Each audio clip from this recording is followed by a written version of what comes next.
ఏదైతే నిన్న మనం పట్టిసీమను ఏదైతే మనం ప్రారంభించామో మరి దానిలో మొత్తం మనకి 24 పంపులు ఏదైతే మనకి పట్టిసీమలో ఉన్నాయో దాన్ని నిన్న చూసినట్లయితే అంటే అన్ని 1 by 1 ఒక్కొక్కటి కొంచెం గ్యాప్ ఇస్తూ మనం వదులుకోవాల్సిన అవసరం ఉంది. ఎందుకంటే వాటరు మళ్ళీ కొత్త కెనాలు దానికి, ఎందుకంటే గత 5 సంవత్సరాల పాలనలో కూడా చాలా వరకు ఆ గట్లు వెంబడినటువంటి గ్రావెల్ కూడా తవ్వుకుని పోయినటువంటి పరిస్థితి. ఏది కూడా మెయింటెనెన్స్ కూడా ఎక్కడ కూడా లేనటువంటి స్థితిలో ఆ వాటర్ని మనం 1000 క్యూసెక్లను పెంచుకుంటూ ఆ వాటర్ ఫ్లోని ఎప్పటికప్పుడు ఎగ్జామిన్ చేసుకుంటూ మనం ముందుకెళ్ళవలసిన అవసరం ఉంది. అందులో భాగంగా మేము ఆ రోజు ఫస్ట్ డే మేము 3 పంపుల్ని ఆన్ చేసాం 1000 క్యూసెక్లని. దాని తర్వాత 1 by 1 చేస్తే నిన్నటికి దగ్గర ఒక 15 పంపుల్ని మార్నింగ్ వరకు ఆపరేట్ చేస్తూ ఉన్నారు. ఆ 15 పంపులు ఏదైతే ఉన్నాయో దాంట్లో 2 పంపులు ఏదైతే దానికి సంబంధించి వాల్వ్ ఏదైతే ఉందో అది రిపేర్ అయ్యి ఆ వాటర్ అంతా కూడా లీకేజ్ అవడంతో ఆ 2 పంపుల్ని కూడా స్టాప్ చేసి దాని మళ్ళీ రిపేర్ చేస్తూ ఉన్నారు. అది ఒక హాఫ్ అన్ అవర్ 1 అవర్లో మరి మధ్యాహ్నం కల్లా కంప్లీట్ చేస్తామని చెప్పారు. దాన్ని కూడా అగోమేఘాల మీద, ఎందుకంటే ప్రతి చొక్కా నీరు కూడా మనం సద్వినియోగం చేసుకోవాలని ఏదైతే అక్కడ మెయింటైన్ చేస్తున్నటువంటి వాళ్ళని, అదేవిధంగా ఇప్పుడు మాకు సమీక్షకు వచ్చినటువంటి అధికారిని కూడా వెంటనే బ్యాక్కి మరి ఆయన కూడా ఎస్సీని కూడా వెంటనే అక్కడ పంపించడం జరిగింది. అదేవిధంగా గతంలో ఏదైతే ఆ పైప్ లైన్స్ మీద అవగాహన మెగా ఉంది కాబట్టి వాళ్ళని కూడా వెళ్ళి రెక్టిఫై చేసి వెంటనే క్లియర్ చేయమని చెప్పడం జరిగింది. ఆ రకంగా మరి ఏదైతే దాన్ని కూడా రెక్టిఫై చేసాం. ఖచ్చితంగా ఇంకొక 3-4 డేస్లో ఏదైతే 20-21 పంపుల వరకు చేరుకుని ఆ యొక్క పట్టిసీమ నుంచి ఆ గోదావరి జలాలు కృష్ణా డెల్టాకు ఇంకొక 2-3 డేస్లో చేరుకునేటువంటి పరిస్థితి ఉంది. దాన్ని కూడా ఎప్పటికప్పుడు అటు కలెక్టర్ గారికి కూడా చెప్పడం జరిగింది. ఏదైతే ఏలూరు కలెక్టర్ గారికి కూడా ఎక్కడైనా వీక్ కానీ బండ్స్ కానీ ఎక్కడైనా వీక్ ఉంటే అవసరమైతే డ్రోన్ సర్వే పెట్టి చూసుకునే చేసి దాన్ని కరెక్ట్ చేయమని చెప్పాం. ఖచ్చితంగా ఎస్సీలు కింద ఉన్నటువంటి డిఈలు ఏఈలు ఎవరైతే ఉన్నారో వాళ్ళు కూడా ఎక్కడ కూడా గళ్ళు కానీ ఇవి కానీ పడకుండా, ఎందుకంటే మళ్ళీ ఇప్పుడు ఏదైనా గండ్లు పడినా ఏం పడినా కూడా మళ్ళీ వాటర్ అంతా కూడా వేస్టేజ్ అవుతుంది కాబట్టి అది పర్ఫెక్ట్గానే అది పట్టిసీమ నుంచి కృష్ణా వరకు కూడా ఎక్కడికక్కడ ఇన్స్పెక్షన్ చేసుకుంటూ ఆ వాటర్ని ముందుకు తీసుకెళ్తూ ఉన్నాం. సార్, మీరు ఇందాక మాట అన్నారు సార్, రాష్ట్ర విభజన కంటే కూడా 5 సంవత్సరాల్లో నీటిపారుదల సంఘానికి నీటిపారుదల శాఖకి ఎక్కువ నష్టం జరిగింది ఏ ఉద్దేశం అంటే ఏదైతే ఈవేళ జస్ట్ ఎగ్జాంపుల్ పట్టిసీమ. ఇప్పుడు ఆ రోజు మేము పట్టిసీమను ప్రారంభించాలి అని చంద్రబాబు నాయుడు అనుకున్నప్పుడు ఆ రోజు ప్రతిపక్ష నాయకుడిగా జగన్మోహన్ రెడ్డి ఇది పట్టిసీమ కాదు ఒట్టిసీమ అని చెప్పి అసెంబ్లీలో మాట్లాడినటువంటి పరిస్థితి, అడుగడుగునా కూడా అడ్డుపదిలినటువంటి పరిస్థితి. ఆ రోజు చంద్రబాబు నాయుడు గారి ఆలోచన ఏంటి, ఏదైతే బహుళార్థ సాధకమైనటువంటి పోలవరం ప్రాజెక్టు పూర్తయ్యే లోపుగా ఈ 3-4 సంవత్సరాలు కూడా వృధాగా సముద్రంలోకి పోయేటువంటి వరద నీరుని మనం తరలించుకుంటే ఎత్తిపోతుల ద్వారా అంటే ఒక 1300 కోట్ల రూపాయలు మనం పట్టిసీమకు ఖర్చు పెడితే అది ఈ 3-4 ఇయర్స్లో అంటే పెర్ ఇయర్ ఒక 10 లక్షల ఆయకట్టుగా అక్కడ స్థిరీకరణ వస్తుంది. 10 లక్షల ఎకరాలంటే 4 సంవత్సరాలు 40 లక్షల ఎకరాలకు మనం ఆ రోజు ఆయకట్టుకు స్థిరీకరణ వస్తుంది. అంటే దగ్గర 50,000 కోట్ల రూపాయలు అక్కడ సంపదను సృష్టించగలుగుతూ ఉన్నాం ఏదైతే కృష్ణా డెల్టాకు సంబంధించి. అట్ ద సేమ్ టైం ఇక్కడ ఏదైతే కృష్ణా డెల్టాకి పట్టిసీమ ద్వారా నీరు ఇచ్చామో ఆ రిమైనింగ్ ఏదైతే ఇంకా వాటర్ ఏదైతే ఉందో అక్కడ శ్రీశైలంలో రిజర్వ్ చేసుకుని అది రాయలసీమకు పంపించేటువంటి అవకాశం ఉంది. అంటే ఇంత ముందు చూపుతో సంపదను సృష్టించేటువంటి విధంగా అంటే ఒక 1300 కోట్ల రూపాయలు మనం యూజ్ చేస్తే అక్కడ 50,000 కోట్ల రూపాయలు మరి ఏదైతే ఆదాయం వచ్చేటువంటి ప్రభుత్వం ఆ రోజు తెలుగుదేశం ప్రభుత్వం పనిచేస్తే ఈరోజు జగన్మోహన్ రెడ్డి వాటినన్నింటినీ కూడా నిర్వీర్యం చేసేయడం. ఓకే, దానివల్ల కంటే కూడా అది మళ్ళీ ఒక 20 సంవత్సరాలు వెనక్కి పోయేటువంటి విధంగా నిర్లక్ష్యంతో ప్రతి ప్రాజెక్టు, ఇప్పుడు సపోజ్ పోలవరం అయితే ఇంకా మీకు చెప్పనవసరంలో మొన్ననే ముఖ్యమంత్రి గారు చాలా క్లియర్గా ఎంత జగన్ విధ్వంసానికి పోలవరం ప్రాజెక్ట్ ఎట్లా గురైందో మరి ఆ రోజు మీ అందరికీ కూడా విజువల్స్ తోటి సహా చెప్పడం జరిగింది. మరి తర్వాత మేము ఒక్కొక్క ప్రాజెక్టు కూడా చూస్తూ ఉంటే పోలవరంతో పాటుగా ఇంకా ఇతర ప్రాజెక్టులు ఏవైతే ఉన్నాయో అవన్నీ కూడా ఎట్లా వెనక్కిపోయాయి. ఇప్పుడు సపోజ్ చింతలపూడి ఉంది, చింతలపూడి వల్ల కూడా దగ్గర 4-5 లక్షల ఎకరాలకి సంబంధించి నాగార్జున సాగర్ సంబంధించి ఆయకట్టు స్థిరీకరణ చేయొచ్చు. నిజంగా చింతలపూడికి కూడా ఈవేళ ప్రశ్నార్థం అయిపోయిన పరిస్థితి. ఎందుకంటే ఏదైతే నేషనల్ గ్రీన్ ట్రిబ్యునల్ ఆ రోజు 70 కోట్ల రూపాయలు ఫైన్ వేస్తే మరి ఆ ప్రభుత్వం కనీసం సుప్రీంకోర్టులో కేసు అయితే ఫైల్ చేశారు కదా, దాన్ని కూడా రిపేర్ అవ్వనటువంటి పరిస్థితి, వాయిదాలు కూడా పట్టించుకునేటువంటి పరిస్థితి. అంటే వాళ్ళు చాలా క్లియర్గా ఇచ్చారు, ఏదైతే ఫైన్ అమౌంట్ కట్టి ఏదైతే ఎన్విరాన్మెంట్ క్లియరెన్స్ 3 నెలల్లో తీసుకుని పనులు చేపట్టండి, లేదా పనులు క్లోజ్ చేయండి అన్నారు. 3 నెలలు అయిపోయింది. అంటే ఇప్పుడు చింతలపూడి పనులు మనం ప్రారంభించాలంటే అవి క్లియర్ చేసుకోవాలి. అంటే 3 నెలలకు సమయం ఇచ్చినా కూడా వీళ్ళు దాన్ని సద్వినియోగం చేయాలి. అంటే ఇట్లా ఎవరి ప్రాజెక్టులోనూ కూడా ఇట్లాగా ఈ ప్రభుత్వం నిర్లక్ష్యం వల్ల కానీ వీళ్ళ విధ్వంసం కానీ నష్టం జరిగింది.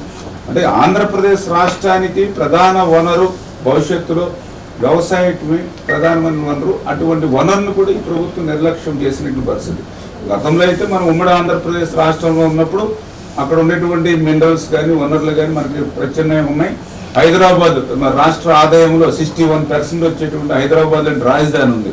ఇప్పుడు ఈ 13 జిల్లాల చిన్న ఆంధ్రప్రదేశ్ రాష్ట్రం ఈ రోజు ఉన్నటువంటి ఆంధ్రప్రదేశ్ రాష్ట్రంలో అటువంటి వనరులు ఏమీ లేనిటువంటి స్థితిలో వ్యవసాయాన్ని మనం లాభసాటిగా మార్చుకోవాలి. వ్యవసాయాన్ని లాభసాటిగా మార్చుకోవాలంటే ఖచ్చితంగా ఇరిగేషన్ శాఖని మనం స్ట్రెంగ్తన్ చేసుకోవాల్సిన అవసరం ఉంది. అది ఈ ప్రభుత్వం నిర్లక్ష్యం చేయడం.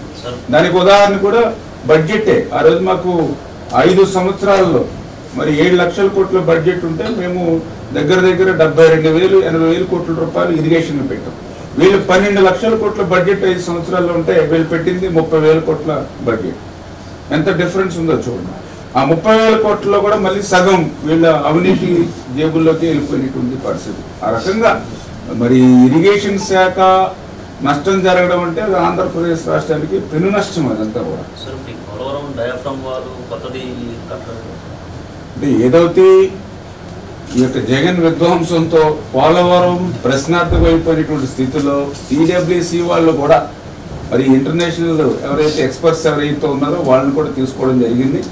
వాళ్ళు కూడా ప్రతి నెల కూడా 10 రోజులు ఈ యొక్క పోలవరం మీద పరిశీలన చేసి వాళ్ళు రిపోర్ట్ చేయాలి. అందులో భాగంగానే మొన్న పోలవరం కూడా చాలా క్లియర్గా ఒక రకంగా ఎర్లీగా రావడం వల్ల ఇంకొక 5 days కనుక వాళ్ళు లేట్ అయి ఉంటే ఇప్పుడు వాళ్ళు చూడడానికి కూడా ఏముండదు. ఎందుకంటే ఆల్రెడీ వరద నీరు చేరి ఆ ఎగువ దిగువ కాపర్ డ్యామ్ లీకేజీలతో ఇప్పుడు డయాఫ్రమ్ వాళ్ళ చుట్టూ కూడా నీరు చేరుతున్నటువంటి పరిస్థితి.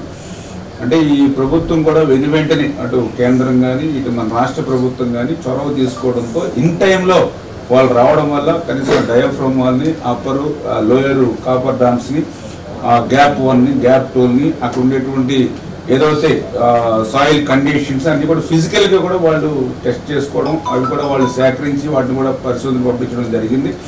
వాళ్ళు కూడా ఇంకొక 1 monthలో కొంత ఏదైతే ఇక్కడ ఉన్నటువంటి పరిస్థితిని బట్టి ఏదైతే పీపీఏకి వాళ్ళు కూడా రిపోర్ట్ సబ్మిట్ చేయడం జరుగుతుంది.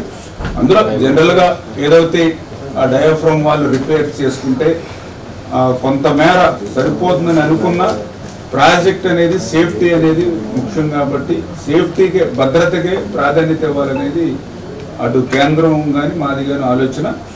దానికి అనుగుణంగానే సిడబ్ల్యూసి కూడా కొంతమేర ఏదైతే కొత్త డయాఫ్రమ్ వాళ్ళకి మరి ఎందుకంటే వెళ్తే మంచిదనేది అభిప్రాయం ఉంది. అయితే ఏదేమైనా ఆ నిపుణులు ఇంకా ఇప్పుడు కంటికి కనిపించినటువంటి అంశాలతో పాటు కాకుండా ఇంకా ఇతరత్ర డెప్త్ కూడా చూసుకుని ఒక 1 monthలో వాళ్ళు రిపోర్ట్ ఇచ్చిన తర్వాత దాని మీద ఏదైతే మన సిడబ్ల్యూసి ఇంజనీరింగ్ అదేవిధంగా మన లోకల్ ఇంజనీరింగ్ అందరూ సమన్వయం చేసుకుని దాంట్లో బెస్ట్ మెథడ్ ఏంటనేది అప్పుడు నిర్ణయం తీసుకోవడం జరుగుతుంది. ఏదైతే డయాఫ్రమ్ వాళ్ళు అది రిపేర్ చేయడమా లేదంటే కొత్తది ప్యారలల్గా నిర్మాణం చేయడమా, ప్యారలల్గా నిర్మాణం చేయాలంటే ఎంత గ్యాప్లో చేయాలి అనేది అది కూడా సీజన్. ఎందుకంటే లాస్ట్ టైం అయితే 18 monthsలో మనం చేయడం జరిగింది. దాన్ని ఇంకా కొత్త డయాఫ్రమ్ వాళ్ళు చేయాలంటే దాన్ని ఇంకా 1 seasonలోనే చేయగలుగుతామా? ఎందుకంటే సీపేజ్ వాటర్ కూడా అది 80 క్యూసిక్ల నీటి వరకు మనం ఎక్స్పెక్ట్ చేసాం, కానీ అది 350-400 క్యూసిక్ల నీరు వరకు సీపేజ్ అవుతూ ఉంది. మరి దాన్ని ఎంతవరకు తగ్గించగలుగుతాం? ఒకవేళ దాన్ని తగ్గించలేకపోతే ఇంకేదైనా మనం లిఫ్ట్ చేసుకుంటూ డయాఫ్రమ్ వాల్ నిర్మాణం చేసుకోవడమా? అంచేత మన టైం పీరియడ్ని తగ్గిస్తే కొంచెం ఇంకా అది తగ్గుతుంది కదా అనేటువంటి ఆలోచన ఉంది. ఇవన్నీ కూడా బేరీ చేసుకుంటూ ఏది బెస్ట్ మెథడ్ అనేది నిర్ణయం తీసుకుంటూ అది ఇంకా వాళ్ళు పీపీ ఇంకా రిపోర్ట్ ఇవ్వలేదు. ప్రస్తుతానికి అయితే డిస్కషన్లోనే ఉంది కాబట్టి సెంట్రల్ కమిటీ అలాగే ఒక నిపుణుల కమిటీ పెట్టింది. ఆంధ్రప్రదేశ్ నుంచి కూడా ఒక నిపుణుల కమిటీ చేసుకోమని చెప్పి సెంట్రల్ గవర్నమెంట్ చెప్పింది. అయితే మనం మనం కేవలం మెగా వాళ్ళని నమ్మి మెగా వాళ్ళకే మీరే కమిటీని తెచ్చుకుంటే మీరే ఒక దీన్ని తీసుకుని రావడం ఎంతవరకు పడుతుంది? అంటే మనం ఏదైతే ఇప్పుడు మెగా కంపెనీ వాళ్ళు అఫ్రీ అని ఒకరిని తీసుకోవడం జరిగింది. ఆ అఫ్రీ కూడా వాళ్ళు కూడా ఇప్పుడు టెస్టులు కానీ ఇవి కానీ అన్నీ కూడా చేస్తూ ఉన్నారు. ఇదంతా కూడా గత ప్రభుత్వంలో జరిగినటువంటి ప్రక్రియ.